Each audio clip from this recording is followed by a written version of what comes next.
ओम शांति।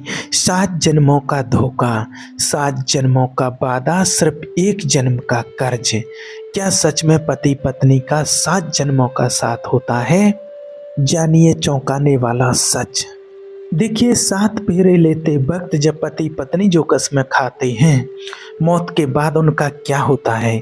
क्या आत्माओं की भी शादी होती है? जब मंडप में आग के चारों तरफ घूमते हुए एक लड़का और लड़की 7 जन्मों तक साथ निभाने का वादा करते हैं, तो वो पल बहुत खूबसूरत लगता है।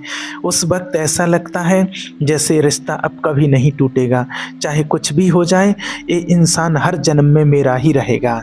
फिल्मों ने, कहानियों ने और समाज ने हमारे दिमाग में ये बात इतनी गहराई तक बिठा दी है कि हम सच में मानने लगे हैं कि पति पत्नी का रिश्ता 7 जन्मों का होता है। लेकिन जब उसी इंसान की चिता जल रही होती है, जब उस 7 जन्मों के साथी का शरीर राख में बदल रहा होता है, तब वो आत्मा कहाँ होती है? क्या वो आत्मा शमशान में खड़ी होकर अपने साथी का इंतजार करती है? क्या मरने के बाद पति पत्नी फिर भी एक साथ रहते हैं या कभी मिल जाते हैं? अक्सर लोग सोचते हैं कि सच्चा प्यार कभी नहीं मरता और आत्माएं हमेशा जुड़ी रहती हैं। लेकिन शास्त्रों का एक ऐसा साफ और कड़वा सच है जिसे सुनने के बाद आपके पैरों तले जमीन खिसक जाएगी। ये सच इतना गहरा है कि इसे जानने के बाद आप अपने ही पति या अपनी ही पत्नी को एक बिल्कुल अलग नज़रिए से देखने लगेंगे। आज आपके साथ एक ही साथ रहने वाला इंसान असल में आपका है ही नहीं, तो फिर वो कौन है? वो आपकी ज़िंदगी में क्यों आया है? और मौत के ठीक बाद उस पवित्र रिश्ते का, उन 7 वचनों का आखिर होता क्या है? आज आपके सामने शास्त्रों के सत्य, वो रहस्य खोलने जा रहे हैं जो हर शादीशुदा इंसान को, हर प्रेमी को और हर उस इंसान को जानना चाहिए जिसे कभी किसी से प्रेम किया है। तो ध्यान से सुनिए, क्योंकि आज आपके कई भ्रम टूटने वाले हैं। देखिए, परमपिता परमात्मा ने स्पष्ट रूप से हमें साफ साफ ज्ञान दिया है और शास्त्रों में भी यही कहा गया है कि आत्मा का कोई लिंग नहीं होता है। आत्मा ना तो आदमी होती है और ना ही औरत। आत्मा सिर्फ एक ऊर्जा है, एक प्रकाश है जो उस परमपिता परमात्मा का अंश है, उसकी संतान है। जब तक आत्मा इस हार्ड मास के शरीर के अंदर बैठी है, तब तक ही वो एक पति है, एक पत्नी है, एक पिता है या एक माँ है। जरा सोचिए, जब किसी इंसान की मौत होती है तो क्या होता है? एक पत्नी की मांग का सिंदूर इसी धरती पर धुल जाता है, गले का मंगलसूत्र यहीं उतार दिया जाता है, शादी की वो अंगूठी जो उंगली में पहनाई गई थी वो इसी दुनिया की तिजोरी में रखी रह जाती है। जब आत्मा शरीर छोड़कर बाहर निकलती है तो उसके साथ कोई सिंदूर, कोई मंगलसूत्र या कोई 7 फेरों का सर्टिफिकेट उसके साथ नहीं जाता। शास्त्रों में भी ये स्पष्ट वर्णन आता है कि मृत्यु के बाद आत्मा बिल्कुल अलग हो जाती, अकेली होती है। वो एकदम नग्न, बिना किसी पहचान, बिना किसी सांसारिक रिश्ते के उस महामार्ग पर खड़ी होती है और धरती पर चिता के पास खड़ी पति या पत्नी छाती पीट पीट कर रो रहे होते हैं। वो कहते हैं कि तुम्हारे बिना मेरा क्या होगा, मुझे भी अपने साथ ले चलो। लेकिन वो आत्मा जो अब एक वायवीय शरीर यानी सूक्ष्म शरीर में है, वो उन आंसुओं को देखती तो है, पर अब उसके अंदर वो मोह नहीं होता। शरीर से बाहर निकलते ही आत्मा पर पड़ा हुआ वो माया का पर्दा अचानक से गिर जाता है। उसे समझ आ जाता है कि मैं तो एक मुसाफिर हूँ, ये मेरा घर था ही नहीं। ये औरत, ये या आदमी, ये औरत या वो आदमी जिसके लिए मैंने अपनी पूरी ज़िंदगी लगा दी, जिसके लिए मैंने दुनिया से लड़ाई की, वो तो बस इस एक जन्म के सफ़र में मेरे साथ ट्रेन की एक ही बोगी में बैठा हुआ एक सह यात्री था। अब मेरा स्टेशन आ गया है और मुझे इस ट्रेन से अकेले ही उतरना पड़ेगा। लेकिन अगर आत्मा अकेली है, अगर मौत के बाद सब कुछ यहीं छूट जाता है, तो फिर दो लोग मिलते ही क्यों हैं? क्यों किसी अजनबी से अचानक इतना प्रेम हो जाता है कि हम उसके साथ 7 फेरे ले लेते हैं? अगर 7 जन्मों का साथ एक झूठ है, तो फिर शादी क्या है? यहीं पर हमारे शास्त्र एक ऐसे विज्ञान के बारे में बताते हैं जिसे ऋणानुबंध कहा जाता है, और यही ऋणानुबंध का ज्ञान परमपिता परमात्मा ने सत्य से हमें ये मार्गदर्शन कराया है। ऋणानुबंध यानी हमारे पिछले जन्मों के कर्मों का वो कर्ज जिसे चुकाए बिना कोई भी आत्मा इस धरती से मुक्त नहीं हो सकती। शास्त्रों में और कर्म सिद्धांत के अनुसार आप इस दुनिया में किसी भी इंसान से बिना किसी कारण के नहीं मिलते। जिस इंसान से आप शादी करते हैं वो कोई इत्तेफाक नहीं होता है, वो कोई किस्मत की बात नहीं होती है, वो एक बहुत ही पक्का, बहुत ही सटीक और बहुत ही कठोर हिसाब किताब होता है जो ऊपर वाले की अदालत में तय किया जाता है। हम सोचते हैं कि हमारी शादी प्यार से हुई है या घर वालों की मर्जी से हुई है, पर सच तो ये है कि आपकी शादी सिर्फ और सिर्फ आपके कर्मों के कर्ज की वजह से हुई है। शास्त्रों में भी बताया गया है कि पति पत्नी का रिश्ता मुख्य रूप से 4 तरह के कर्मों के आधार पर बनता है। इसे बहुत ध्यान से सुनिएगा क्योंकि इसमें आपको अपनी जिंदगी का जवाब मिल जाएगा। पहला, शत्रु ऋणानुबंध। क्या आपने कभी ऐसे पति पत्नी देखे हैं जो दिन रात कुत्ते बिल्ली की तरह लड़ते हैं, जिनके घर में कभी शांति नहीं होती है, एक दूसरे को ताने मारना, गालियां देना, एक दूसरे की ज़िंदगी नरक बना देना, पर फिर भी वो एक साथ रहते हैं। वो चाह कर भी एक दूसरे को छोड़ नहीं पाते। तो एक सत्य ज्ञान के अनुसार और शास्त्रों के ज्ञान के अनुसार ये कोई साधारण बात नहीं है, ये शत्रु ऋणानुबंध है। इसका मतलब है कि वो इंसान पिछले किसी जन्म में आपका बहुत बड़ा दुश्मन था। आपने पिछले जन्म में उसके साथ कोई बहुत बड़ा धोखा किया था, उसका हक मारा था या उसे कोई गहरी तकलीफ दी थी। वही दुश्मन इस जन्म में आपका पति या आपकी पत्नी बनकर वापस आया है। वो आपसे अपना वो पुराना कर्ज वसूलने आया है। वो आपको हर दिन रुलाएगा, वो आपका पैसा बर्बाद करेगा, वो आपको मानसिक रूप से तोड़ेगा और आप कुछ नहीं कर पाएंगे, क्योंकि जब तक वो पुराना हिसाब चुकता नहीं हो जाता तब तक वो इंसान आपकी ज़िंदगी से नहीं जाएगा। दूसरा, ऋणानुबंध।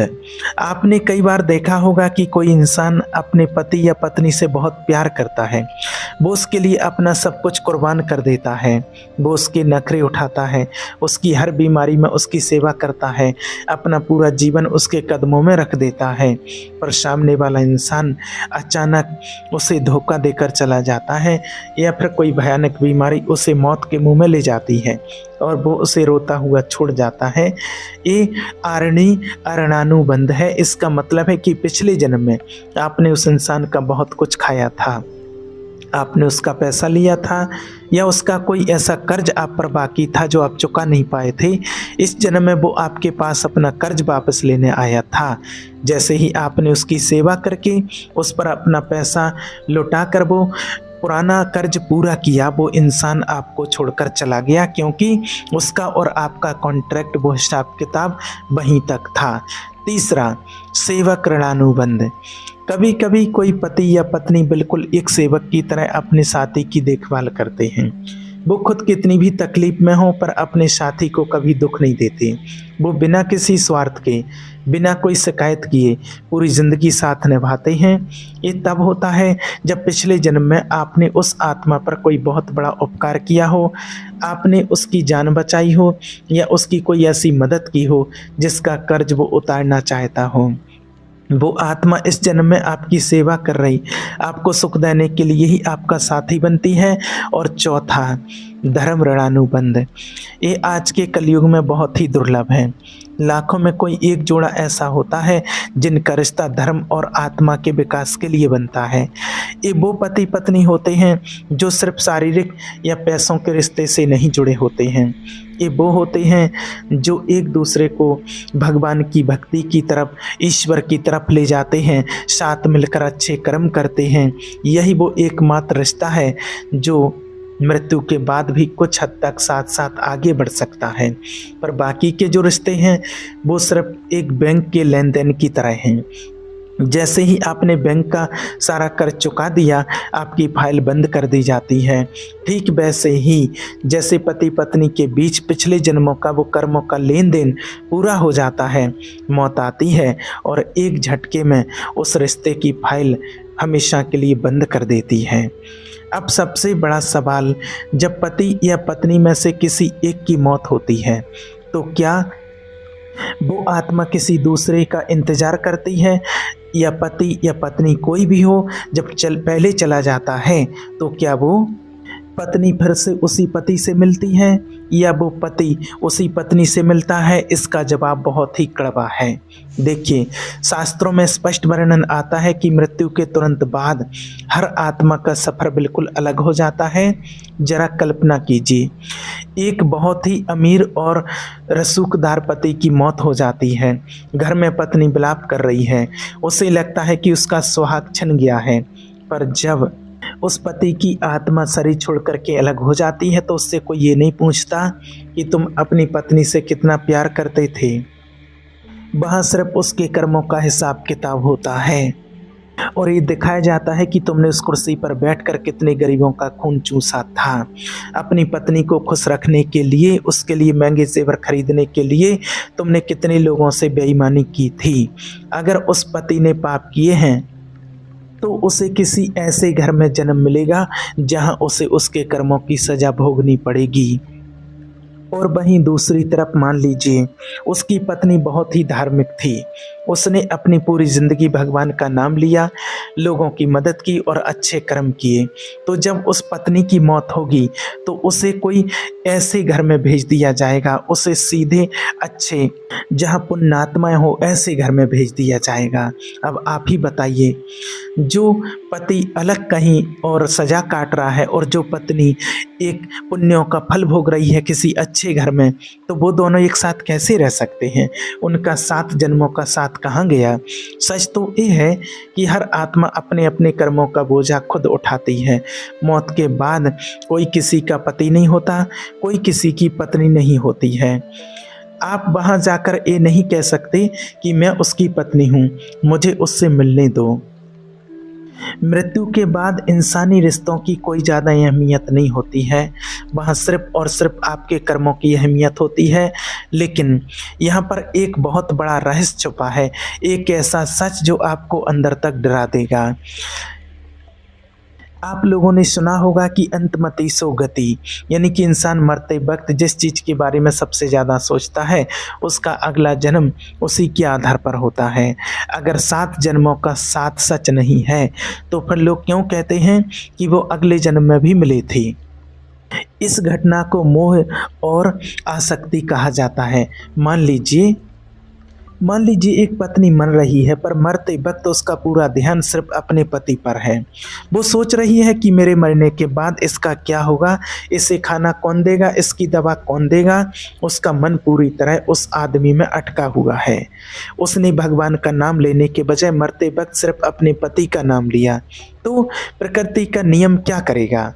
वो आत्मा उस पति के मोह में इतनी बुरी फंस जाएगी कि मृत्यु के बाद वो उस आदमी के आसपास रहेगी थोड़ी देर, और जब उस आत्मा का अगला जन्म होगा तो वो उस इंसान के आसपास किसी न किसी रूप में जन्म ले लेगी। लेकिन ध्यान से सुनिए, जरूर नहीं कि वो अगले जन्म में फिर से एक खूबसूरत लड़की बनकर उसकी पत्नी ही बने। वो किसी भी रूप में जन्म लेकर के उसके घर में आ सकती है। हाँ, वो आत्मा उस इंसान के करीब जरूर रहेगी क्योंकि उसका मोह उसे वहाँ खींच लाया है, पर उनका वो पति पत्नी वाला रिश्ता हमेशा के लिए ख़त्म हो जाएगा। मोह आपको उस इंसान के पास वापस तो ले आता है, पर वो आपको किस इंसान के रूप में आपको जन्म मिलेगा ये आपके कर्म तय करते हैं। और इसका दूसरा पहलू और भी खौफनाक है। अगर आप पूरी ज़िंदगी अपने पति या पत्नी से लड़ते रहे, आपके दिल में उसके लिए भयंकर नफरत भर गई है और मरते वक्त आप सिर्फ यही सोच रहे थे कि इस इंसान ने मेरी ज़िंदगी बर्बाद कर दी, मैं इसे कभी माफ़ नहीं करूँगा, मैं इससे बदला लूँगा। तो यकीन मानिए, नफ़रत का वो धागा प्यार के धागे से बहुत ज़्यादा मजबूत होता है। मरते वक्त की वो गहरी नफ़रत आपकी आत्मा को उस इंसान के साथ एक ऐसे अदृश्य बंधन में बांध देगी जो जन्मों जन्मों तक नहीं टूटेगा। अगले जन्म में आप दोनों फिर से मिलेंगे, लेकिन इस बार पति पत्नी बनकर नहीं, बल्कि शायद दो कट्टर दुश्मन बनकर, जो एक दूसरे को जान से मारने के लिए पैदा हुए हों। यही वजह है कि हमारे शास्त्र बार बार कहते हैं कि मोह और नफरत दोनों ही आत्मा के लिए बहुत बड़ा जहर हैं। जिस इंसान से आप बहुत ज़्यादा चिपकते हैं या जिससे आप बहुत ज़्यादा नफरत करते हैं, आप अनजाने में अगले जन्म के लिए उसी इंसान के साथ अपना एक नया कॉन्ट्रैक्ट साइन कर लेते हैं और फिर शुरू होता है दुखों का एक ऐसा चक्र जो कभी ख़त्म नहीं होता। अगर सब कुछ कर्मों का ही खेल है तो फिर हमारे ऋषि मुनियों ने, हमारे पूर्वजों ने शादी के वो 7 फेरे क्यों बनाए? उन 7 वचनों का क्या मतलब है जो अग्नि को साक्षी मानकर लिए जाते हैं? क्या वो सब झूठ है? नहीं, हमारे शास्त्रों में लिखी हुई कोई भी बात झूठ नहीं है। झूठ वो मतलब है जो हमने अपनी सहूलियत के लिए निकाल लिया है। शादी के वो 7 फेरे कभी भी ये वादा नहीं करते कि हम मरने के बाद भी पति पत्नी बनकर रहेंगे और अगले जन्म में साथ साथ रहेंगे। वो फेरे रोमांस के लिए नहीं होते हैं, वो धर्म के लिए होते हैं। वो 7 वचन इस बात की कसम होते हैं कि हम दोनों आत्माएं जो आज इस जन्म में एक साथ आई हैं, हम मिलकर धर्म के रास्ते पर चलेंगे। हम एक दूसरे के शरीर का इस्तेमाल नहीं करेंगे, बल्कि हम एक दूसरे की आत्मा को भगवान तक पहुंचाने में मदद करेंगे। पति वादा करता है कि वो पत्नी की रक्षा करेगा, उसके सम्मान की रक्षा करेगा, और पत्नी वादा करती है कि वो पति को गलत रास्ते पर जाने से रोकेगी, उसे धर्म सिखाएगी। वो एक टीम बनते हैं, एक ऐसी टीम जिसे मिलकर उस परमपिता परमात्मा को पाना है। जब 2 आत्माएं इस तरह का जीवन जीती हैं, जब वो घर में साथ बैठकर भगवान को याद करती हैं, भगवान का नाम लेती हैं, जब वो एक ही आध्यात्मिक रास्ते पर चलती हैं, तब उनके कर्म एक जैसे होने लगते हैं, उनके पुण्यों का ग्राफ एक जैसा होने लगता है। और शास्त्रों में वर्णन आता है कि जब ऐसे पति पत्नी की मृत्यु होती है तो उनके कर्म एक जैसे होने के कारण उन्हें एक ही उच्च कुल में जगह मिल सकती है। वहाँ वो पति पत्नी के रूप में नहीं, बल्कि 2 शुद्ध आत्माएं 2 साथियों के रूप में भगवान की सेवा में होते हैं। पर आज के कलयुग में ऐसा कितने घरों में होता है? आज की शादियां किस बात पर टिकी हैं? आज पति पत्नी के बीच झगड़े किस बात पर होते हैं? एसी का तापमान कितना होना चाहिए? खाने में नमक कम क्यों है? तुमने मुझे मेरे जन्मदिन पर महंगा गिफ्ट क्यों नहीं दिया? तुम्हारे बैंक अकाउंट में कितने पैसे हैं? और मेरी सहेली का पति तुमसे ज़्यादा क्यों कमाता है? मेरी सहेली का पति तुमसे ज़्यादा क्यों कमाता है? हम अपनी पूरी ज़िंदगी सिर्फ शरीर और पैसों की ज़रूरतों के इर्द गिर्द निकाल देते हैं। हम झूठ बोलते हैं, हम एक दूसरे को धोखा देते हैं, हम बाहर अफेयर करते हैं और फिर समाज को दिखाने के लिए साथ रहने का नाटक भी लोग दुनिया में करते हैं। जरा सोचिए, जो रिश्ते झूठ, फरेब और सिर्फ शारीरिक आकर्षण की नींव पर खड़े हैं, वो मौत के झटके को कैसे सह पाएंगे? वो रिश्ते तो शमशान की पहली सीढ़ी पर ही दम तोड़ देते हैं। आज के समाज का सबसे कड़वा सच तो ये है कि लोग एक ही छत के नीचे रहते हैं, एक ही बिस्तर पर सोते हैं, लेकिन उनके दिल एक दूसरे से मीलों दूर होते हैं। और जो दिल धरती पर ही एक नहीं हो पाए, वो मौत के बाद 7 जन्मों तक साथ कैसे रह सकते हैं? आजकल शादियों में धोखा देना, एक्स्ट्रा मैरिटल अफेयर करना बहुत आम बात हो गई है। लोगों को लगता है कि कोई देख तो नहीं रहा, क्या फ़र्क पड़ता है।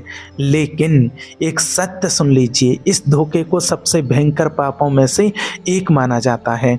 जब आप अग्नि देवता और भगवान को साक्षी मानकर किसी का हाथ पकड़ते हैं और फिर उसे धोखा देते हैं, तो आप सिर्फ उस इंसान को धोखा नहीं दे रहे होते हैं, आप पूरे ब्रह्मांड के नियमों को तोड़ रहे होते हैं। शास्त्रों में भी वर्णन आता है कि जो पति पत्नी जो पति अपनी पत्नी को धोखा देकर पराई स्त्री के पास जाता है, या जो पत्नी अपने पति को धोखा देकर किसी और के पास जाती है, तो मृत्यु के बाद और मृत्यु के पहले ही उन्हें ऐसी कठिन से कठिन सजाएं मिलती हैं, और मृत्यु के बाद उनको ऐसे ही घर में जन्म मिलता है जहां उसको उस पाप की बहुत कड़ी से कड़ी सजा भोगनी पड़ती है। फिर उनकी आत्मा तड़पती है, चीखती है, और उनको एहसास होता है कि हमने कौन सा पाप किया था। क्योंकि आपने उस शरीर की भूख के लिए एक पवित्र रिश्ते को कलंकित किया था, इसलिए वो सजा भी उसी शरीर और उसी आत्मा को भुगतनी पड़ती है। और सबसे डरावनी बात, वो इंसान जैसे आपने धोखा दिया था, वो अपने मन में आपके लिए एक बहुत गहरी बद्दुआ, एक बहुत गहरी नफरत लेकर मरता है, और वो नफरत आपको अगले जन्म में फिर से उसी इंसान के सामने ले जाकर खड़ा कर देगी। पर इस बार वो इंसान आपको इतनी भयानक तकलीफ देगा कि आप खून के आंसू रोएंगे और आपको समझ भी नहीं आएगा कि आपके साथ इतना बुरा क्यों हो रहा है। तो फिर सवाल ये उठता है कि जब सब कुछ यहीं छूट जाना है, जब कोई किसी का 7 जन्मों का साथ ही नहीं है, तो हम अपनी ज़िंदगी कैसे जिएं? क्या हम पति या पत्नी से प्यार करना छोड़ दें? क्या सब कुछ छोड़कर सन्यासी बन जाएं? नहीं। देखिए, हमारे शास्त्र आपको ये भागने के लिए नहीं कहते हैं, वो आपको जागने के लिए कहते हैं। आपको अपनी शादीशुदा ज़िंदगी बिल्कुल वैसे ही जीनी है जैसे 2 समझदार मुसाफिर ट्रेन के एक ही डिब्बे में सफ़र करते हैं। जब आप ट्रेन में किसी अजनबी के साथ सफ़र करते हैं तो आप उससे लड़ते नहीं हैं, आप उससे प्यार से बात करते हैं, ज़रूरत पड़ने पर उसे अपना खाना भी देते हैं, उसकी मदद भी करते हैं। पर आपके दिमाग के एक कोने में ये हमेशा साफ होता है कि इंसान मेरे साथ मेरे घर तक नहीं जाएगा, इसका स्टेशन अलग है, मेरा स्टेशन अलग है। बिल्कुल यही सोच आपको अपने घर में रखनी है। अपने पति या अपनी पत्नी से बहुत प्यार कीजिए, उसका सम्मान कीजिए, उसके सुख दुख में उसके साथ मजबूती से खड़े रहिए। अगर वो बीमार है तो रात रात भर जाकर उसकी सेवा कीजिए, क्योंकि ये आपका धर्म है, ये आपकी जिम्मेदारी है जिसे आपने ईश्वर के सामने स्वीकार किया है। अपने फर्ज को निभाने में कभी कोई कमी मत छोड़िए, लेकिन अपनी आत्मा को, अपने मन को उस इंसान के अंदर मत फंसाइए, उसे अपना भगवान मत बनाइए, उसे अपना मालिक मत समझिए। अपने दिल के अंदर की वो जो सबसे गहरी जगह है ना, वहाँ सिर्फ और सिर्फ उस परमपिता परमात्मा को बिठाइए। चाहे आप परमात्मा शिव को मानते हो, आप श्री राम जी को मानते, श्री कृष्ण जी को मानते हो, या अल्लाह को मानते हो, अपनी आत्मा का तार सीधा उस ऊपर वाले परमात्मा से जोड़कर रखिए। क्योंकि जब मौत का वो आखिरी झटका लगेगा, जब शरीर साथ छोड़ देगा, और तब एक ऐसा समय आता है, तब ना तो आपका पति आपके आगे आकर खड़ा होगा और ना ही आपकी पत्नी आपको बचा पाएगी। उस वक्त सिर्फ और सिर्फ वो ईश्वर का नाम, वो आपका अपना कमाया हुआ पुण्य ही आपके काम आएगा।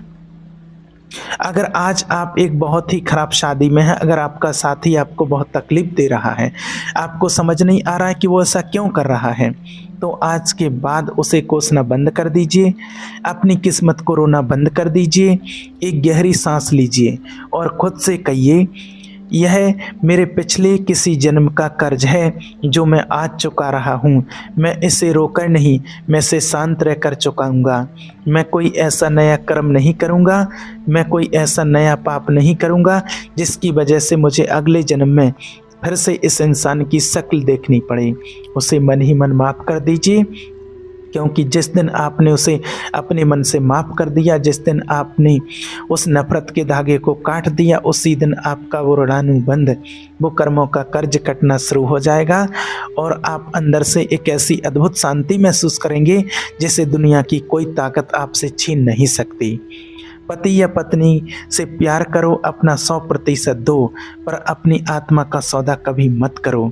अपनी पहचान, अपने वजूद को उस ईश्वर के साथ रखो, क्योंकि अंत में इस सफ़र सिर्फ आपका है। आप अकेले इस दुनिया में आए थे एक रोते हुए बच्चे के रूप में, और एक दिन तुम्हें अकेले ही इस दुनिया से जाना है।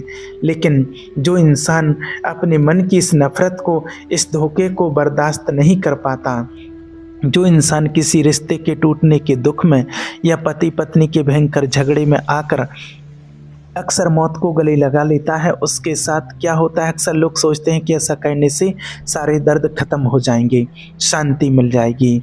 लेकिन शास्त्रों में वर्णन भी आता है कि जो इंसान ऐसा करता है उसकी आत्मा को कभी शांति नहीं मिलती है, उसको बहुत दुख होता है, बहुत तकलीफ होती है। इसलिए ऐसा करना तो दूर की बात है, आपको इसका संकल्प भी नहीं करना चाहिए और अपने साथी के साथ अपने जीवन में आनंदमय पल बिताना चाहिए, एक दूसरे का सच्चा साथी और सच्चा मित्र बनकर।